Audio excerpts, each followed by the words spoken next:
আসসালামু আলাইকুম সম্মানিত ভিউয়ার্স। দিনাজপুরের ছোট্ট কন্টেন্ট ক্রিয়েটর সাইমন, যাকে দেখলেই সবার মুখে হাসি ফুটতো, কিন্তু আজ সেই সাইমন সবচেয়ে কঠিন সময়ের মধ্যে দিয়ে যাচ্ছে। মাত্র 7-8 বছরের এই শিশুটির একটি চোখ 80% আর একটি চোখ 90% নষ্ট হয়ে গেছে। ডাক্তাররা জানিয়েছেন অপারেশন ছাড়া তার দৃষ্টি ফিরে পাওয়ার উপায় নেই। সাইমনের পরিবার সামান্য ইনকামে কোনো মতে সংসার চালান।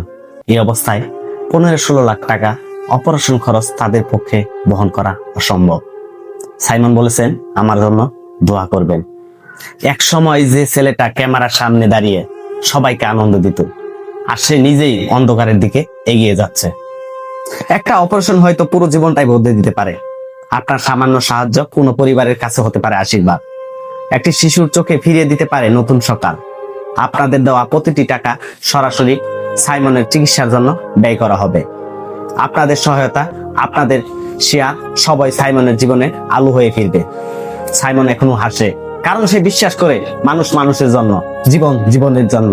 চলুন সাইমনের পাশে দাঁড়াই, একটি শিশুকে অন্ধকার থেকে আলোয় ফিরিয়ে আনি। আপনাদের সহযোগিতায় তার নতুন জীবনের শুরু। Please help save Simon's I.